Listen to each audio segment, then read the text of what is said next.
Hi, this is Phil from Pollenizer, and I've just given a talk at Lean Startup Machine in Singapore, and some of the guys in the crowd asked me if I could do a recording of the presentation so that they could share it with some of their team that aren't here today. So here it is. So what I'm going to talk about is how I'm not afraid to flearn, and I'm going to tell you about what flearning means, and also I'm going to talk about some of the ways in which you can carry on learning as you release your product to the world. So learning in a lean startup context is a lot more than doing the initial customer interviews and that initial understanding that you get when you're trying to validate an idea, but it carries on throughout the whole life cycle of the business. What we're doing when we're starting a business is we're moving hypothesis to fact, and we're proving that we've done so with actual evidence, with actual data that comes back from our customers. The process we go through is that we have an idea, so we build something, and that something just might be a questionnaire, or it might be a manual way of expressing what it is that we're doing. It comes out as a product. We measure what happens. That creates data. We learn from that data, which gives us the chance to start that cycle again with more ideas or more refined ideas. We call these things validated learnings in Lean Startup. So I want to give you some examples of companies which have learnt their way through by engaging customers with products which are very manual in how they begin. And this one here is not a Pollenizer business. It's a great recent example from the US-based entrepreneur Jason Calacanis, who came up with this idea of Launch Ticker as a business. And what the business is a new kind of publishing that gives tech news to tech people in the way that he believes they want to consume it. And his hypothesis is tech people are busy, but they need real-time information, they need it fast, and they need it quick, and they need to consume it very, very quickly. So the way he's done that is he created a landing page which you can see here on the slide, where people subscribe with their email address to wanting this new business. He sent an email out to his email group describing why he was doing it and what he thought the value was, and got people to sign up. So straight away, a learning. He knows whether people are interested in the value proposition that he's just described in his email. Then when you come through, see it says watch the ticker now at the bottom. Well, that actually clicks through to a manual version of the app, which you can see in the background here. It's called Launch Ticker, and it's basically a Google Doc. It's a Word Google Doc that people come into live, and he's got an intern updating it with real-time information in the background. It almost looks like a Twitter stream of information that's coming in really fast. And he's starting to get a sense straight away as whether people actually think the product, the utility of the product, is valuable. One of our early learnings in Pollenizer was through a business called Friendorse, and my business partner Mick intercepted me whilst I was drawing these fabulous wireframes about describing this perfectly executed product. And he said, I just want you to prove to me that there is a demand for this kind of product. What the product is a local Q&A site for suburbs. So people moving into an area for the first time want to know what the good things are. The people that have lived there for ages already know. So for example, if you have young children that won't sit down for the hairdresser, which hairdresser should you take them to? Or if you want to take your girlfriend out for a date to a really nice quiet restaurant where it's good to have a good talk, where are the places to go in this particular region? And the way that I tested that is through a Facebook group, and it was and I was immediately confronted with the problem of what to call the group, because if I just called it Friendorse, of course, no one's going to sign up to something called Friendorse in their newsfeed because they don't know what the context is. So I decided to call it Useful Secrets Hornsby, so Hornsby being the place, Useful Secrets being the value proposition. And I convinced a whole bunch of people to join and to get their friends to come in and join.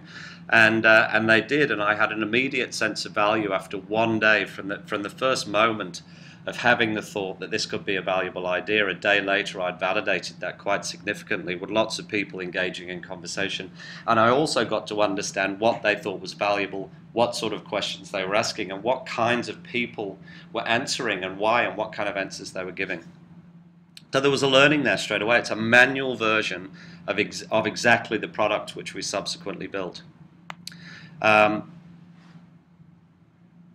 you guess who this guy is from? And many people here today, in fact, couldn't actually recognize the movie, which is something that doesn't happen so much in Australia. But this is the Wizard from The Wizard of Oz.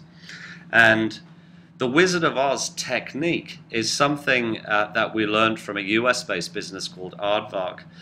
And it's a terrific idea that is based on a scene in the movie where Dorothy, the Tin Man, the Scarecrow, and Toto are confronted by the mighty Wizard of Oz in the Emerald City.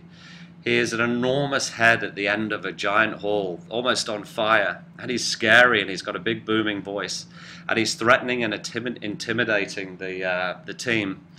And Toto, the little dog, pulls back a curtain in the corner of the room to find an old man, this man that you can see here on the slide, pulling levers, and basically he's the puppeteer of this big head.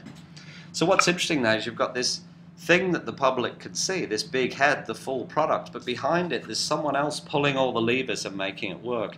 Now this is a really good metaphor for how you can grow a business, how you can grow a product which is fueling a business and continue to learn and get out there in front of customers sooner than trying to finish the whole product. So let me give you some examples. Here's one of our businesses, FlickGift. It's a social gifting platform. People can send their friends via Facebook a gift. Other friends of that person can swarm into that gift and make the gift bigger. Now, this kind of business can be quite difficult to get started. Why? Because you have to go out there and do all kinds of retailer deals before you can really get started. At least that's what people think. So until I've got a deal with eBay so I could sell their gift cards, until I've got a deal with ASOS, until I've got a deal with Amazon, etc., etc., until I've got enough of those gift cards, there's really nothing to sell. But that's not how we approached it with FlickGift. This is Pierre.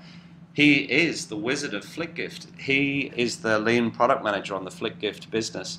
And we launched this site within a couple of days of actually beginning the whole project. So a simple, elegant site with the whole functionality apparently available to the customers to go in, log in with their Facebook account and give each other gifts. But the gift cards were manually purchased by Pierre. So when the system actually sold a gift card, it sent Pierre an email. He went out and bought the gift card and then shipped it to the person that had that was the recipient of the card. So we didn't need to do all those retailer deals until we'd validated that it was worth investing the time and effort and money in doing so. Plus, by the time we'd done it, we were already able to show value to the retailers.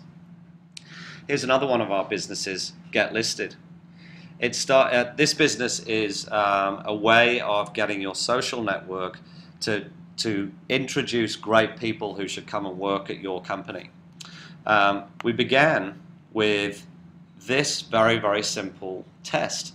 The founder, Bosco, walked around with a piece of paper which had the following question on it. Can you tell me 3 to 5 people from Facebook and LinkedIn profiles that would be great at doing your job? And then people had to write them down.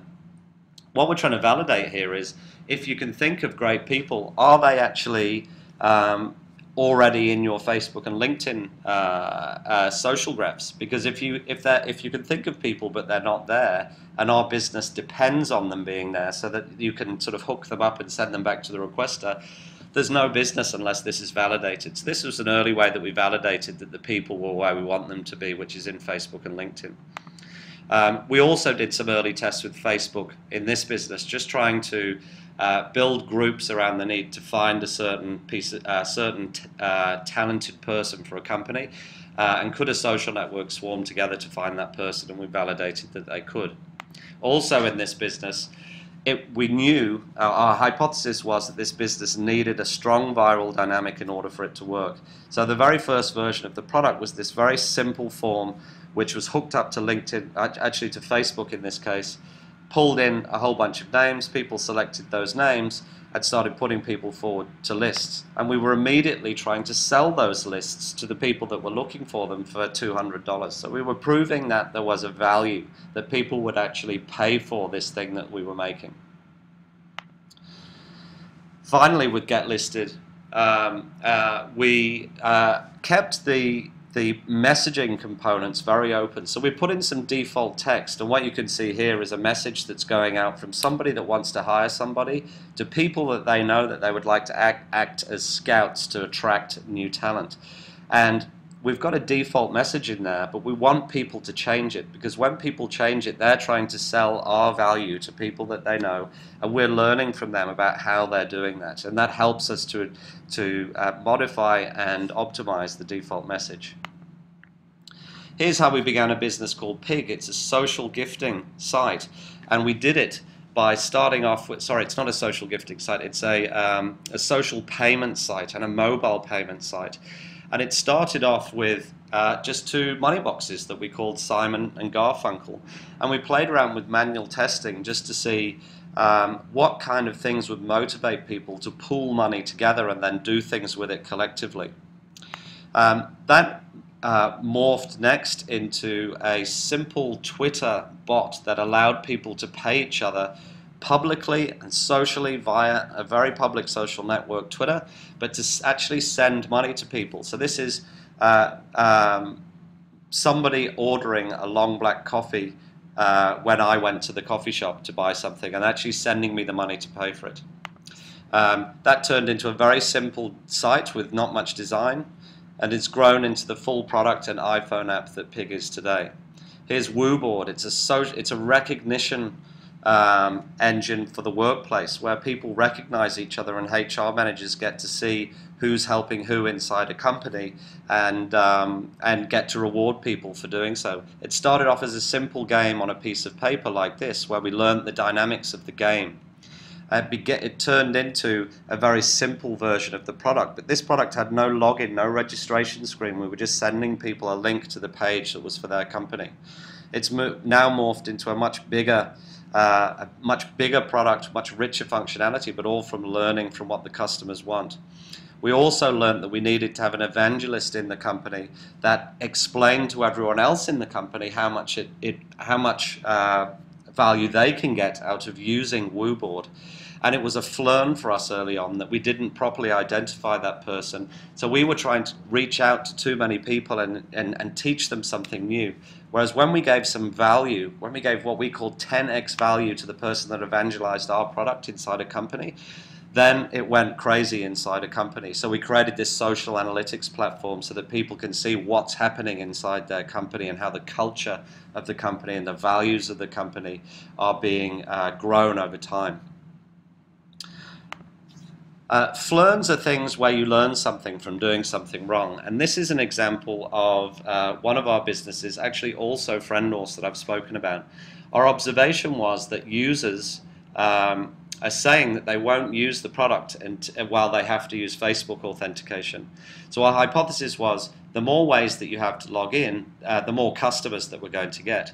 But the data shows here that that is entirely not what happened. We started off with 85% of new visits coming from Facebook, and we introduced this new greater functionality, and by the end of it only 33% of new visits were coming from Facebook, and you can see that just the bottoming out of user activity. The graph underneath is an engagement graph from Google Analytics. So it was a massive flurn, and another flurn was that we weren't looking at the data enough. We were just assuming that it was going to do exactly what we thought, and it didn't. You can see it going on for a couple of months here with us oblivious to the fact that we'd just gutted the engagement of this business. Here's a tip: lean stand-ups. People that do Scrum will already know the idea of a stand-up in the morning or whatever with your business. But instead of saying, what have you done, what are you going to do, and what's blocking you, ask, what have you learned, what are you going to learn today, and what's stopping you learning. We find it's a fantastic way of embedding a learning discipline inside the team. So learnings are good. Learnings come from failure, so that's why flirting is good. Avoiding failure avoids learning. So you need to fail as often as you can. So that's my talk. Thanks for having me at Lean Startup, and I hope this is a useful thing for you to share with your team. Thank you. Bye.